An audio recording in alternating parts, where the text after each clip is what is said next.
Hai semua, ketemu lagi di channel Masak Lina Puspitasari. Gimana nih kabarnya teman-teman? Semoga kalian sehat selalu ya. Di video kali ini aku bikin kue basah kekinian tersimpel, termudah, semua bisa buat. Hasilnya lumayan banyak, rasanya enak dan ini cocok banget buat ide jualan, snack box atau sajian. Jadi langsung aja yuk kita ke cara membuatnya. Yang pertama wajib banget masak air sampai mendidih, lalu masukkan sagu mutiara. Di sini aku tambahkan dengan pasta talas, kalau kalian nggak punya bisa diganti dengan pewarna makanan.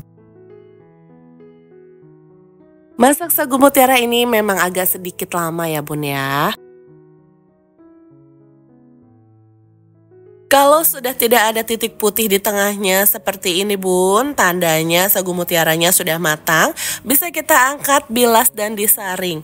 Dan untuk sagu mutiara ini bisa kita sisihkan. Selanjutnya di sini aku sudah siapkan satu buah pisang tanduk yang sudah dikukus sebelumnya. Kita iris tipis-tipis seperti ini bun.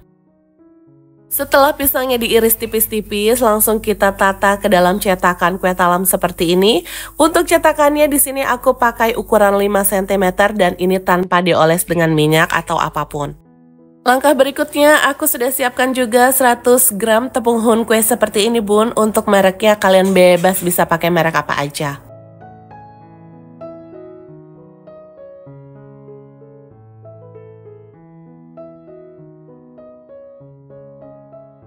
Tambahkan 200 gram gula pasir. Biar rasanya lebih unik, aku tambahkan dengan 1 bungkus jeli kelapa ukuran 5 gram. Semua bahan ini diaduk dulu sampai tercampur rata dan kompor masih dalam keadaan mati ya.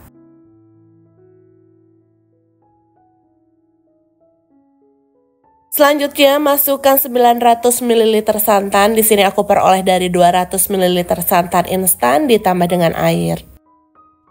Biar warna kuenya nanti putih terang dan bersih, di sini aku tambahkan 1/4 sendok teh pemutih makanan yang wajib banget dilarutkan dengan air panas.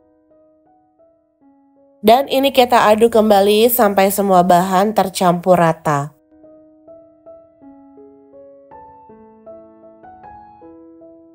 Ini sudah tercampur, baru kita nyalakan kompornya, masak menggunakan api kecil aja sambil terus diaduk sampai matang dan mengental.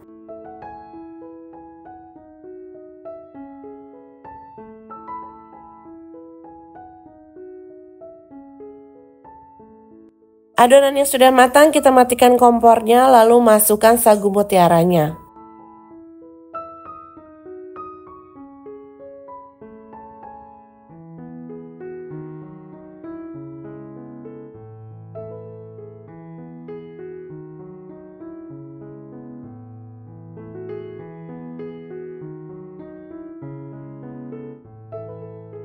Oke bun, ini adonannya sudah tercampur rata, bisa langsung kita tuang selagi panas ke dalam cetakan.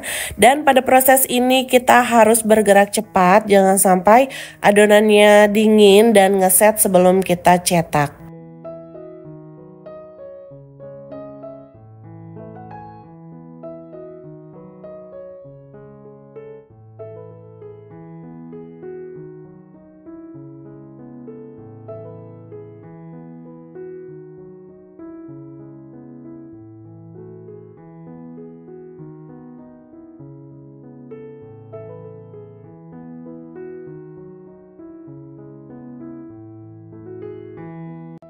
Kalau semua adonannya sudah selesai kita cetak, kita tunggu aja bun sampai adonannya ngeset dan dingin baru kita keluarkan dari cetakan.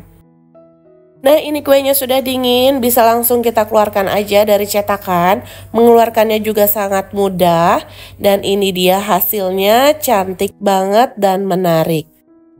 Kalau untuk isian snack box dan jualan tinggal kalian kemas sesuai dengan kebutuhan kalian. Satu resep ini jika kalian menggunakan cetakan yang sama bisa menghasilkan 40-42 piece kue. Kue cantik manis ini beda dari yang lain karena ada sensasi rasa kelapa mudanya. Kalau mau awet simpan di dalam kulkas dan dimakan dalam keadaan dingin, ini juga mantul banget bun. Oke bun, sampai di sini dulu ya videoku kali ini. Jangan lupa like jika suka dengan videonya dan subscribe biar kalian gak ketinggalan kalau aku update video terbaru. Sampai ketemu di video selanjutnya.